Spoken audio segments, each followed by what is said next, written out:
अब अब सहारा ग्रुप जब ये अपना पूरा केस कोर्ट में हार गए, हार नहीं हुआ, उनको कहा गया कि हम आपको आखिरी जो 2-3 सितंबर को जो सुनवाई हुई, 3-4-5 सितंबर को, उसमें साफ साफ संजीव खन्ना जी ने कहा कि मैं आपको लॉन्ग रोप दे रहा हूं, लॉन्ग रोप, आप इधर उधर की कहानी ना बनाइए, आप लॉन्ग रोप दे रहा हूं, आप अगर चाहते हैं कि मैं ईडी को इन्वॉल्व कर दूं, एसएफआईओ ऑलरेडी अपना काम कर रही है, अगर ईडी को इन्वॉल्व कर दूं तो फिर आप दिक्कत में पड़ जाएंगे। मैं आपकी बात मानने के लिए तैयार हूं, मैं आपको रोप दे रहा हूं, मैं चाहता हूं कि आपका बिजनेस आगे बढ़े, आप ठीक से बिजनेस करें, मेरी सहानुभूति है आपके प्रति, ये अदालत कह रही है सहारा ग्रुप को। और सहानुभूति क्यों है? क्योंकि आपके साथ करोड़ों निवेशकों का भविष्य जुड़ा हुआ है, लाखों कार्यकर्ता की रोजी रोटी जुड़ी हुई है। इसको दिमाग में रखते हुए सुप्रीम कोर्ट सिंपैथाइजर के रूप में सिंपैथी रखते हुए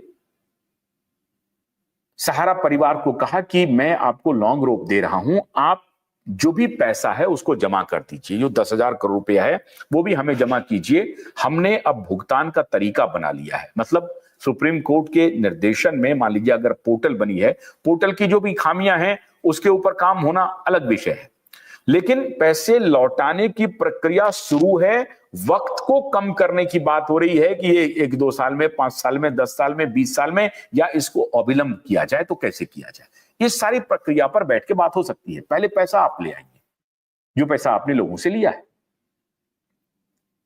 और सहारा का कहना था कि हमने पैसा लिया ही नहीं, हमने तो पैसा वापस कर दिया, अब मेरे पास कोई पैसा नहीं है।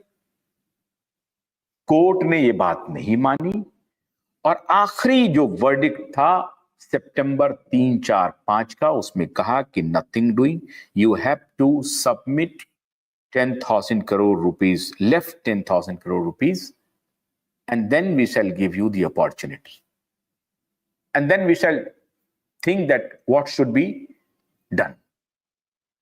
ये कोर्ट ने कह दिया। अब ऐसी परिस्थिति में चूंकि उनको 10,000, अभी खबर ये भी आ रही है कि 10,000 करोड़ रुपए का बंदोबस्त हो गया है, लेकिन इन्होंने 9 महीने का वक्त ले लिया। अगर वक्त हो गया है तो पैसा दे दें। हमें हमारे सूत्र बता रहे हैं कि 10,000 करोड़ रुपए का बंदोबस्त हो गया, 6-7 करोड़ का तो 7,000 करोड़ का तो हो ही गया है, उनके चेक और ड्राफ्ट बनने के लिए तैयार बैठे हैं, लेकिन ये लोग देना नहीं चाहते हैं, वहां पे लटकाना भटकाना चाहते हैं। अब ये भी खबर आ रही है, इसकी सच्चाई क्या है सहारा ग्रुप ही स्पष्ट करेगी। और सहारा ग्रुप अभी मौन व्रत में है, चुप लगाए बैठा है, क्योंकि नियत शायद इनकी गड़बड़ हो रही है। सुब्रत राय होते तो शायद इनको ये कहते कि साहब अब बहुत हो गया, अब ये सब काम बंद करो, हमें पैसा वापस देना है, हमें निवेशकों का पैसा वापस देना है। अब ये बात सहारा ग्रुप के अंदर कोई कह रहा है कि नहीं कह रहा है, ये तो सहारा का प्रबंधन ही बता पाएगा, मैं तो बता नहीं पाऊंगा। लेकिन ये पब्लिक डोमेन में संदेश ये जा रहा है कि सहारा ग्रुप की नीयत ठीक नहीं है, पैसा जमा नहीं करना चाहती है। अब ये तो सहारा ग्रुप को ही स्पष्ट करना पड़ेगा कि 10,000 करोड़ रुपए का अगर बंदोबस्त हो गया है तो पैसा दे दीजिए। लेकिन जब अदालत ने कहा कि आपको पैसा हमें देना है और हम पैसा लोगों को लौटाएंगे, तो इसका मतलब है कि अदालत ने सुब्रत राय के सहारा ग्रुप की इस दलील को मानने से इनकार कर दिया कि आपने पैसे लौटाए हैं। अब क्या कर रही है सहारा? सहारा अब कर रही है, एफिडेविट तैयार कर रही है और एफिडेविट दे रही है कोर्ट को कि देखिए, जो मैंने आपको 2012 में कहा था कि मैंने पैसे वापस कर दिए हैं, आप नहीं मान रहे हैं, तो मैं निवेशकों को ढूंढ के ला रहा हूं और वो सारे निवेशक हमें एफिडेविट दे रहे हैं आपके सम्मान में कि जी मुझे पैसे मिल गए और मैंने पैसे लिए, और जो भी पैसे मैंने री इन्वेस्ट किया है या ऑटो कन्वर्जन जिसको आप कहते हैं वो किया है, तो ऑटो कन्वर्जन नहीं हुआ है, मेरी सहमति लेके हुई है, और इसे ये मान लिया जाए कि मैंने पैसा पा लिया है और पाने के बाद मैंने उसको कन्वर्ट कर दिया है। अब ये एफिडेविट दे रहे हैं। ये अब कोर्ट में बहुत कॉन्ट्राडिक्शन होने वाला है, बहुत कॉन्ट्राडिक्शन होने वाला है। जब पीआईएल की बात होगी तो उसमें भी ये सवाल आएगा कि साहब अगर कोर्ट एफिडेविट दे रही है, कोर्ट में एफिडेविट दे रही है सहारा इंडिया परिवार कि लोगों ने अपनी सहमति से पैसे हमारे यहां दूसरे स्कीम में री इन्वेस्ट किया। अब ये हवाला देते हैं साहब कि बैंकों में भी ऐसे होता है, अलग अलग फाइनेंशियल इंस्टीट्यूशंस में यही व्यवहार है कि अगर आपका मैच्योरिटी पूरा हो जाए और आपको डेट नहीं मालूम हो तो वो ऑटो कन्वर्जन हो जाता है उसका, और ऑटो फिर से वो डिपॉजिट हो जाता है, फिर से री इन्वेस्ट हो जाता है, ऑटो मोड में चला जाता है। अच्छी बात है, ऑटो मोड में चला जाता है, लेकिन यहां तो स्कीम भी अलग, कंपनी भी अलग है। भले ही पेरेंट कंपनी एक है, लेकिन पेरेंट अम्ब्रेला कंपनी के अंदर में जो दूसरी कंपनी है, ए से लेकर के बी में पैसा चला गया, अम्ब्रेला सहारा इंडिया परिवार है। और उस सहारा इंडिया परिवार का जो ऊपर बैठा हुआ है आदमी, वो इन दोनों कंपनी में कहीं नहीं है। आप समझ रहे हैं घालमेल? सहारा इंडिया परिवार की जो पेरेंट कंपनी है, उस कंपनी का डायरेक्टर इन दोनों कंपनी में कहीं नहीं है, जिस कंपनी का पैसा दूसरी कंपनी में गया है। अब जब पहले होंगे तो उसमें अब रिजाइन कर दिए हैं। अब ये जो घालमेल है, ये पब्लिक डोमेन में साफ साफ आ रहा है। मित्रों, ये बात समझनी पड़ेगी आपको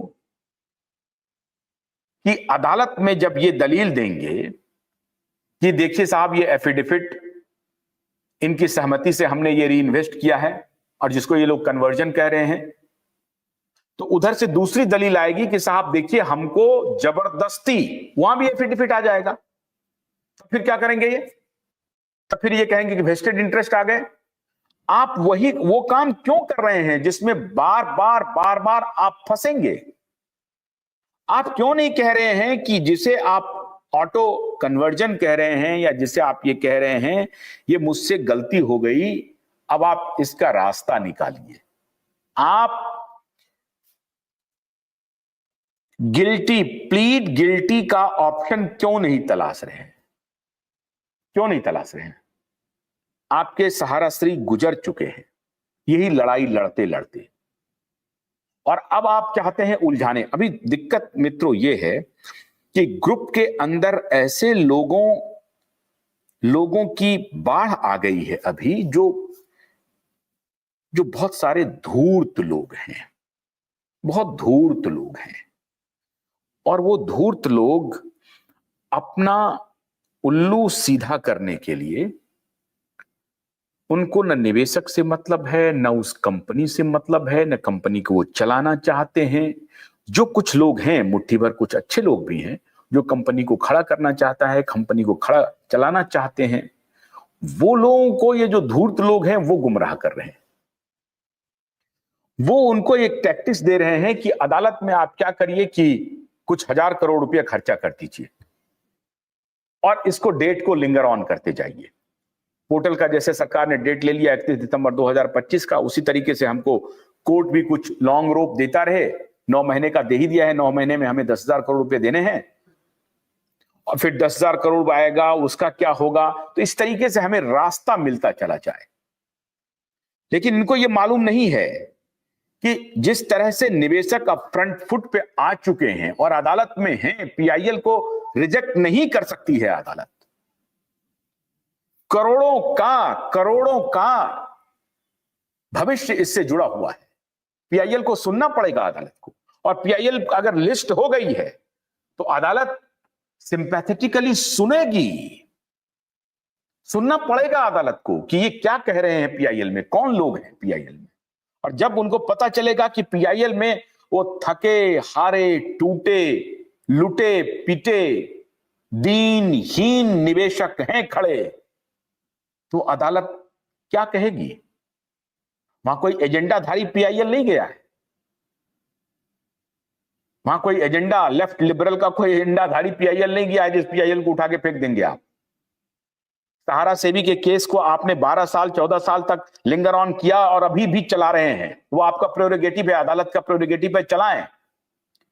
लेकिन 5 दिसंबर के पीआईएल को सुनना आपके लिए अवसंभावी हो गया है, क्योंकि दीनहीन फटे लोग, कराहने वाले लोग आपके दरबार में गए हैं और उनकी पीड़ा अब आपको सुननी पड़ेगी। अभी तक आप सहारा की पीड़ा सुन रहे थे। मैं इस पर कोई आपत्ति नहीं जता रहा हूं कि सहारा की पीड़ा सुनने में आपको सुनना चाहिए। एक कंपनी के रूप में सहारा अपनी दलील, जो भी दलील दे रही है, उनको सुनना चाहिए। लेकिन सहारा परिवार से ही जुड़े जो दूसरा पक्ष है, जिसकी दलील आप ही अभी तक आपने सुनी ही नहीं है, वो पीआईएल के जरिए आपको सुनना पड़ेगा।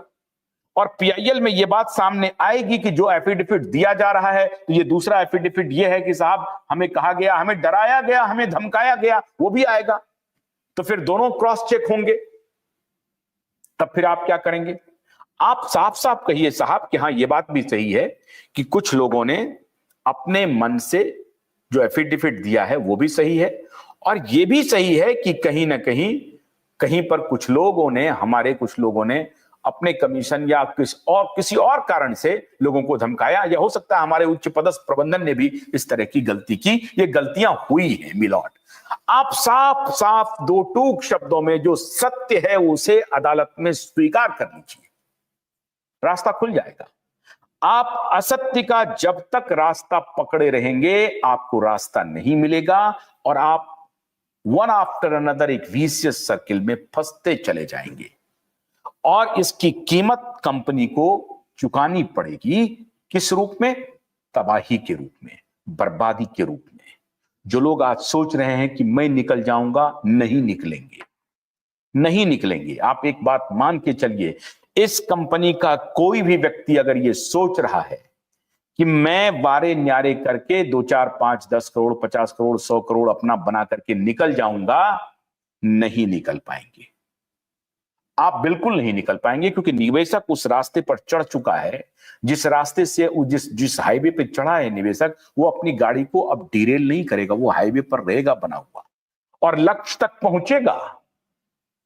इसलिए मैं बार बार कंपनी से यह आग्रह कर रहा हूं कि कृपा करके आप निवेशकों के साथ खड़े हो जाइए, आप अपनी कंपनी को दोबारा खड़ा कीजिए, सत्य के रास्ते पर चल पड़िए, जो गलतियां हुई हैं उसको स्वीकार कर लीजिए, और उस गलती को दुरुस्त करने का मौका मांगिए। आप जाइए अदालत में और कहिए कि किसी कारणवश ये गलतियां हो गई, अब इस गलती को दुरुस्त करने के लिए हमें वक्त दिया जाए, और आप जो कुछ भी हमें सजा सुनाना चाहते हैं वो सजा दिया जाए।